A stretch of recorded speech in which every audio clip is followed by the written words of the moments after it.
Hi there, E.A. Tischler here with New Horizons Golf. Today I want to talk to you a little bit more about postural release and how we get ourselves, releasing our postural angles up to the finish. Most people have been told when we're playing golf that we actually want to get into our postural angles. We want to stay in our postural angles and keep our head still all the way up until the ball through. And this is very, very difficult to do, and biomechanically it's actually unsound. What we want to actually do is learn to release our postural angles, just like when we create a hinge angle on our wrist and we fold our arms, and we want to unhinge those angles during delivery so that we're releasing the energy of the swing. We also want to release our postural angles, which helps release the energy that we have built up in our body.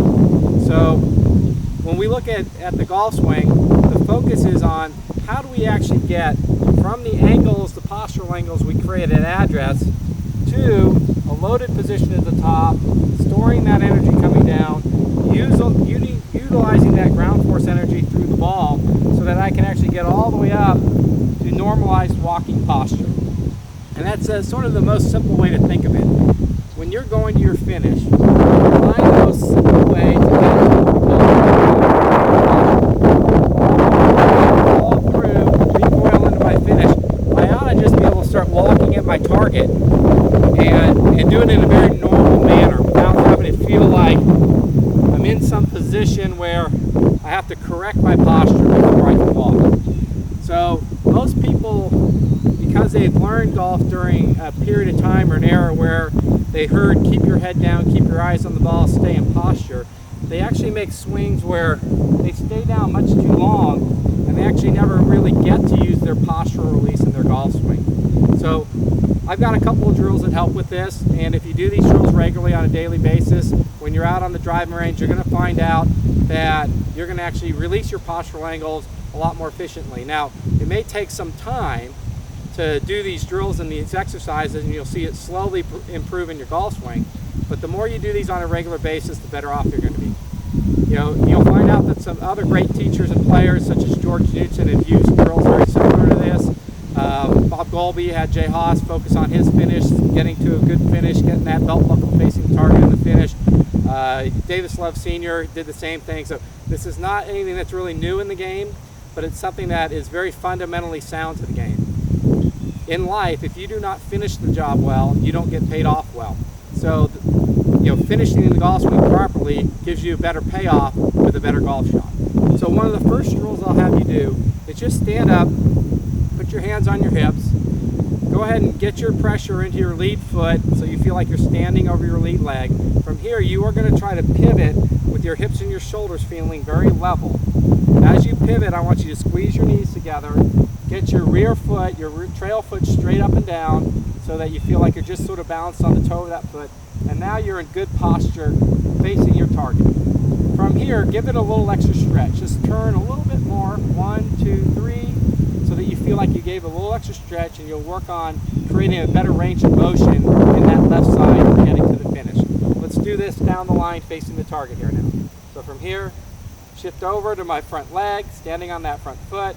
I'm going to pivot level, squeeze my knees together. Once I'm here, I'm going to give it a little extra twist, 1, 2, 3, and then back to neutral facing my target. Keep realizing that you want to have a very good image of what facing your target is. And the more you can get that image of facing your target in the finish in normalized posture, walking posture, you're going to find out your finishes are going to get a lot better in your golf swing. Okay? So one more time. Stand up, shift to the front leg, pivot, everything's nice and level, give it a little bit more twist, and then back to normalized walking posture. I feel like I can just start walking right at my target. All right. Now we're going to get the arms, hands, and golf club involved in this now. So the way we're going to do this is just stand up, let the arms hang naturally, hold that club out so the shaft is parallel to the ground and it's right in front of me. From here again, I'm going to shift to the front side. I'm going to pivot until I'm facing my target. My hips and my shoulders rotated very level. Now I fall through over the shoulder, come back down in front of me, back to the beginning position. So you'll notice that as I'm pivoting, my arms stay in front of my body. Once I'm facing the target, then I can fall through up over the left shoulder, come back down, recoil back to the final finish position, pivot back to the beginning. Pivot, fall through, finish. every time I come back down to this recoiled finish, I'm imagining staring my target down and I'm pointing that club at the target because I'm trying to lock into that target so that I can be very target oriented in my swing. And if I do this on a regular basis, it becomes habit. And I'm really developing a strong habit of locking into my target without having to think about it or overthink about it. Okay? So here we go again. Set up, pivot, follow through, recoil back to the finish, staring that target down, pointing at that target. Right now, again, I'm in normalized walking posture. I can just start walking to my target. If you do those two drills 25 times a day at home, at work, wherever you do it, sometimes I do them in the grocery line at the grocery store, or I'll do them at the bank if I got time waiting around. I'll put my hands on my hips and just do my little pivot drill, give it a little stretch, come back. You know, it's something that just becomes a regular maintenance. It's a conditioning exercise. Think of these drills just like going to the gym. I'm just conditioning myself. I'm conditioning my subconscious mind. I'm creating those neurological pathways that are telling my body this is how I want my body to operate when I make a golf swing. Okay, now let's turn this into a drill that we can actually play shots with. So, you can get set up. From here, stand up, pivot, follow through, recoil back down to your finish. Once you're in this finish position, go ahead and swing back to your backswing, all the way through and finish. Back to your backswing, all the way through and finish. Back to your backswing, all the way through and finish. Okay? When I'm doing this swing back, swing finish drill, my focus is on the finish. I'm just trying to make a natural athletic golf swing back and through the finish. I'm not thinking about positions. I'm not trying to make anything correct. I'm just trying to be athletic. I'm trying to get that feel of swinging back and through to a nice balanced finish that's facing my target, that I can actually just start walking in normalized walking posture again, straight to my target. Okay, let's look at it from this view now. Okay, so we get set up for rehearsal. Stand up, pivot, follow through, finish. Staring that target down again.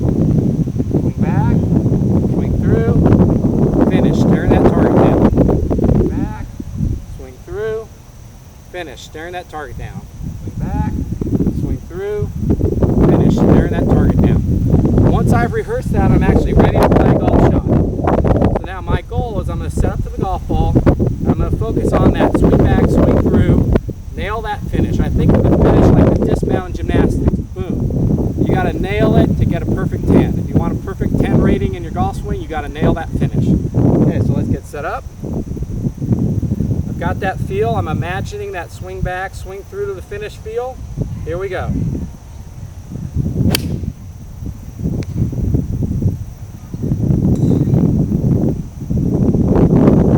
My very first swing of the day. Haven't warmed up or anything today. That shot was perfect. Flush contact. That ball was going straight where my finish was aimed. When I brought that club back down in front of me, it was pointed right at where the ball was going. I could have just started walking to my target. The caddy can follow me. He can come and get me. Now, of course, because you don't have this habit developed yet, you may struggle with releasing those postural angles. So what happens with a lot of people, they swing through, their right hip is a lot lower than their left. So for a lot of people, they have to feel like they're leveling out that right hip as they get to the finish. Other people will actually feel like they're trying to get the right shoulder higher than the left in the finish. Reason being that if I follow through and everything levels out, and then I follow through over my shoulder, right now my right shoulder is higher than my left. So at the end of the follow through, I've got to feel that high right shoulder. Now, when I recoil and come back down, everything's very level here. So the two keys that you're looking for is, are you really leveling your hips out to the finish? And are you getting that right shoulder feeling higher than your left to the finish? Okay? If you focus on doing it through to the finish, it has to start somewhere back here. People don't make a swing and then stand up and correct the finish. That's what I would call a make-me finish. You're not really finishing properly. I want you swinging directly to that finish, and that's why doing that drill on a regular basis is going to help you get that feel. Again, we get set up, stand up, pivot, follow through, finish. Swing back, swing, finish.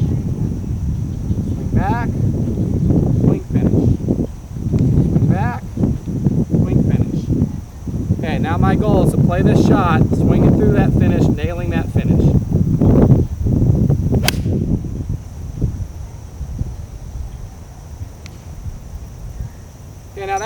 felt like there was a little bit of a hitch in there. It was sort of 1-2. I didn't actually swing directly to my finish. Now that ball went where my finish was facing, but it actually faded a little to the right. And again, I didn't feel like I did on the first one where it really went directly through to that finish posture. My postural release was a little bit late on that one, and therefore my shot was a little bit off target. Okay, let's try it again here. Nail that finish.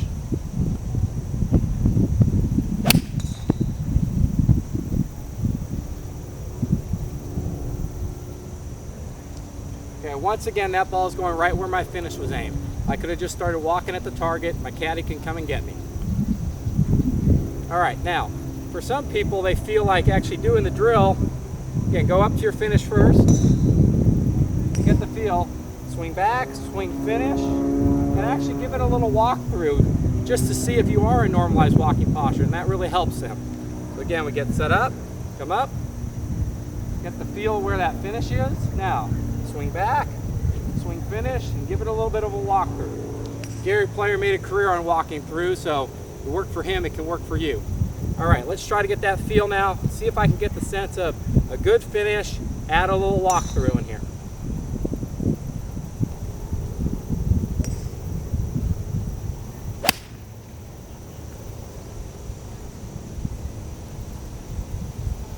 You know, again, that was a really good shot. That ball went right where my finish was facing, right where I was walking. So, remember, you got to release your postural angles. That means that as you're rotating, you're going to start leveling your hips out. You got to level your shoulders out. When you follow through, your right shoulder will be higher than your left. You bring your arms back down. You're going to feel like you're facing right at your target. You're in normalized walking posture. You can just start walking right at your target, right where the shot's going.